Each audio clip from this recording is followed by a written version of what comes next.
All right, everybody, welcome back to the #1 television program in the history of the entire universe. I am Brian Lee Durfee, author of The Forgetting Moon, The Blackest Heart, and The Lonesome Crown. All three books published by Simon & Schuster's Saga Press. Today I'm going to be reviewing Kristine Kathryn Rusch's The Sacrifice. This is book #1 of the FEY series. Came out in 1995. One of my favorite fantasy series of all time. I've got the other 4 books in the series. And we'll get to these in a little minute, but in a little while, in a minute, we will get to those. But let's talk about this one first. You know, we always review I love graphic design and cover illustrations, so we always review the covers first. And so anyway, we'll just pretend that we don't see anything here at all. I do, however, really like the cover illustrations by Yvonne Gilbert that are on the books 2 through 4. I think they're pretty good. One thing the publisher did do right is they kept the consistent look of the design of these books, so they all go together. I mean, they've got the consistent look here. And then if you turn them all, like this, and have them spine out, they all look like they belong in the same series. So the publisher gets an A for at least that. And that's all we'll say about the covers. I like to keep the tone of the program here positive, because I'm here to promote books and the joy of reading, and this is a dynamite book. Probably, and I would say this, of all the thousands of fantasy books I've read, and I've got a library here full of literally thousands. The opening 300 pages to this first novel, Sacrifice, probably the most exciting opening I've ever read. In fact, Kristine Kathryn Rusch does something unprecedented with this opening. She has a 300-page battle scene, siege of a city, invaders coming on shore and attacking a city. 300 pages long, but it's not just a battle. I mean, this attack goes on and on and on. It goes through forests and dungeons and cathedrals and rivers and the ocean and castles. This battle goes all directions. In the air, we've got changelings and shapeshifters and flying creatures and evil vampire-like elves and just normal humans, all in this battle. And you think, well, why would I want to read about a battle right out of the get-go that's 300 pages? Because I don't know any of the characters. I don't care who lives or who dies. Trust me on this.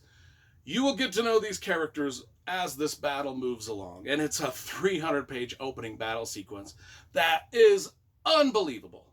Just absolutely cool. In fact, it is one of the inspirations for the very final 600 pages of this 1,200-page novel.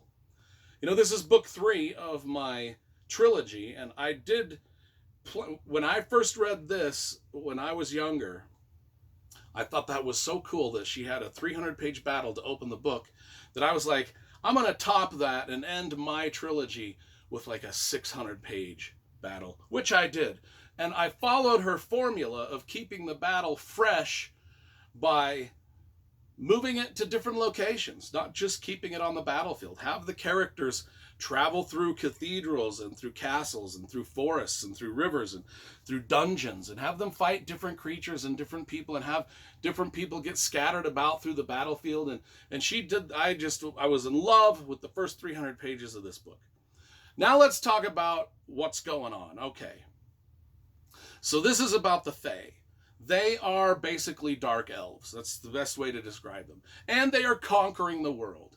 And they want to conquer the Blue Isle. That's one of the islands that's in the way that they got to conquer if they're going to keep conquering the world.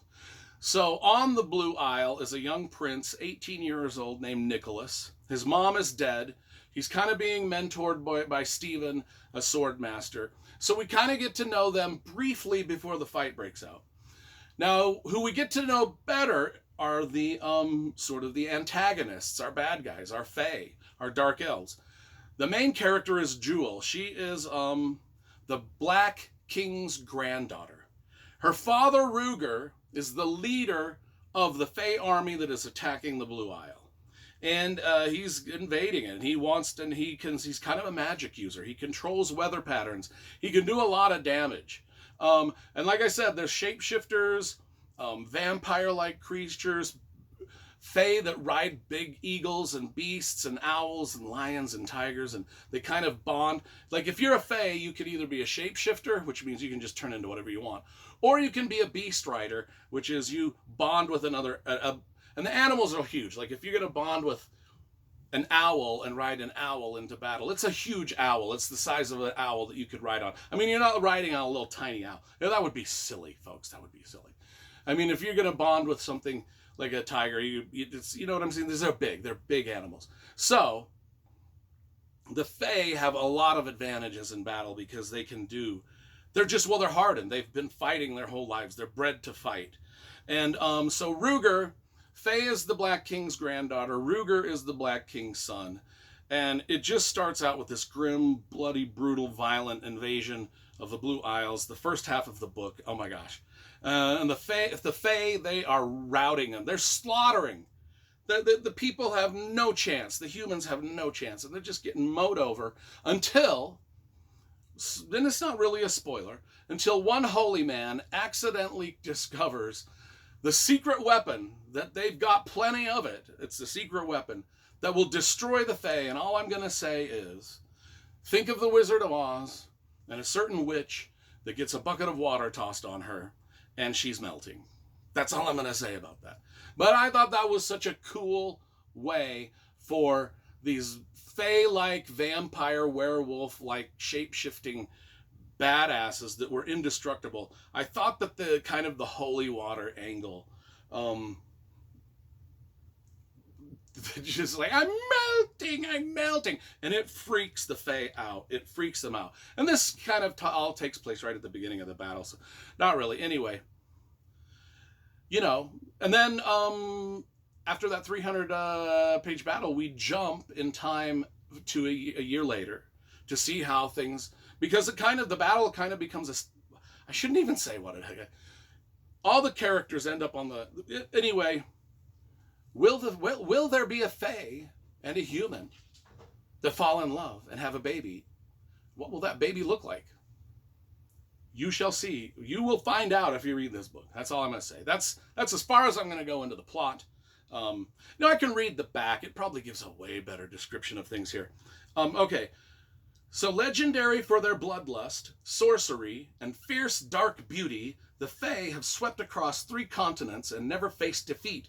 But now, in defiance of their Black King, the warrior prince Rugar, and his fearless daughter Jewel, have marshaled an invasion force to meet its ultimate challenge, Blue Isle, glistening beyond impregnable rocks and raging waters. A people of simplicity and faith, untainted by intrigue, enchantment, or war, the Blue Islanders have never before been invaded. They are innocent, and their young Prince Nicholas dreams of battle. But anyway, once they're invaded, their young Prince Nicholas dreams of battle and will rally his countrymen against the onslaught of the Fae, even as the islanders discover a deadly, undreamed of power of their own. I think I might have spoiled that. Anyway, so begins a conflict that must ultimately destroy one race or the other. Or both! This is a magnificent book. It's a magnificent book and a magnificent series. And if you haven't heard of it, look it up, go get them. You're not going to be disappointed. This is high octane fantasy. The Sacrifice, The Fae, Book 1 of The Fae by Kristine Kathryn Rusch. I'm going to give this a solid 9.75 stars out of 10. It's just great.